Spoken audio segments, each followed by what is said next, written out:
Hey guys, and welcome to this video on Black Moon Lilith in astrology. I'm Cassandra, the Saffron Sage, helping you use astrology to evolve, and in this video we're talking about Black Moon Lilith. The Black Moon Lilith, we'll talk about what the point is, we will talk about the mythology, and then we'll go through what it means for the sign that you have Black Moon Lilith in your natal chart. So Black Moon Lilith is not a planet, it's not an asteroid, it is a point in space.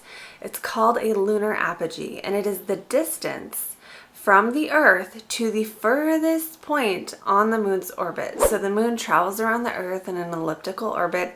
It's not a perfect circle. So there is a point that ends up being further away from the Earth on that circle. And so Black Moon Lilith is that point in space. There is the Black Moon Lilith, and there's also the true Black Moon. So if you really want to get technical, you can look at both of these and see which one you feel resonates.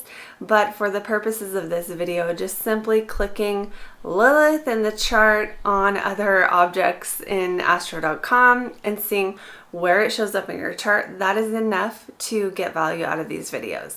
So that being said, let's move on to the myth of Lilith. So Lilith was the true first lady before Eve even existed. Lilith was the first lady, and she was in the Garden of Eden with Adam. And one of the stories I read says they were both created from the dust of the earth. And there are many different myths that talk about Lilith. There's not just one, so these differ.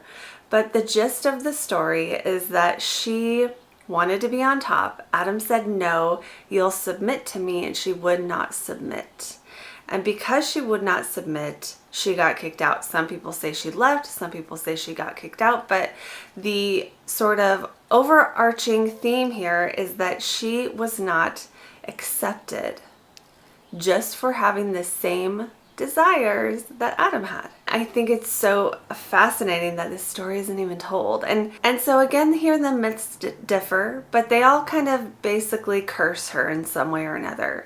One that I read said that her children would be cursed to die if she didn't come back to Adam.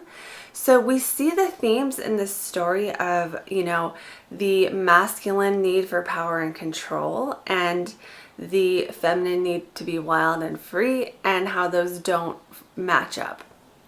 So what does this mean in the natal chart?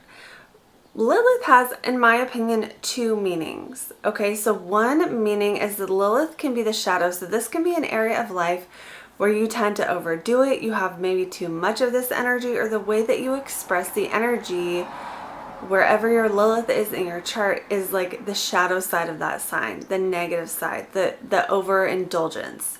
It can be where you feel like there's never enough. The second meaning of wherever your Lilith is the thing that people don't let you express, the thing that people get upset at you for expressing. And this may or may not be the energy of your sun, moon, or rising, depending on where Lilith is in your chart. But oftentimes you can actually be embodying this energy in a normal, regular way, and people will not accept you for living that out, even if it's balanced. And so it takes a little bit of self-knowledge, like true self-knowledge, true soul searching, to really be able to kind of parse out the difference with Lilith between where you possibly could be overindulging, where you could be, never satisfied, versus where you are naturally embodying that energy in a balanced and healthy way, but it somehow rubs other people the wrong way, just like Lilith in that story where she wasn't really doing anything wrong. She just said no once. And that was enough to get her cast out of basically society and demonized for the rest of her life. So this is the story in our own lives where we have those sort of archetypes, those themes play out, even if they're not as extreme, right? So we might not be cast out of society, but people around us might not approve for certain things. And, that has ripples and layers of effects. So let's now get into what Lilith means in your sign. So if you have Lilith in Cancer, there are two ways this can show up. First of all is the shadow side of Cancer, and the second of all is people not expressing or not accepting you when you express Cancer energy. So we'll talk about what these two things look like. One, the shadow of Cancer. This would be caring too much, okay? Getting burnt out, caring only about other people's needs and not being able to take care of your own self. The other shadow side of Cancer is really feeling this sort of lack of emotional solid footing, you know, and this can be something that happens early in life with anything in Cancer that's challenging. There can be a lack of nurturing. And so having to learn how to sort of reparent yourself, having to learn how to re-nurture yourself. The worst possible shadow of Cancer would be like someone who really needs other people to make them feel okay. And the way to overcome that shadow is to find out how to feel okay within yourself. So if you have a really strong Lilith and Cancer shadow going on, you might have situations where you feel like people don't nurture you, people aren't there for you, people don't care about your emotions, you don't get your emotional needs met in situations, maybe you don't feel comfortable expressing your emotions or being vulnerable in the first place. This can all show up different variations of this, and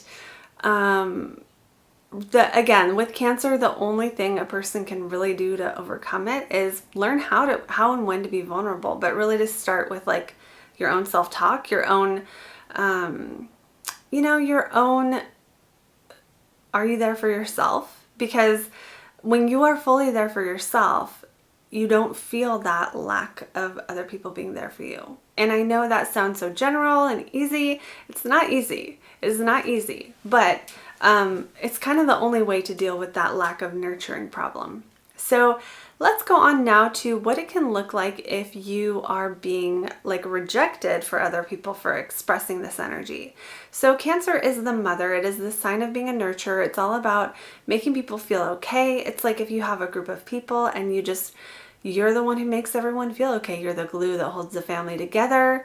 You might be the glue that holds your friend group together. You might find that when you are working or you're out in the world, you are more, caring in general. You care about how people feel.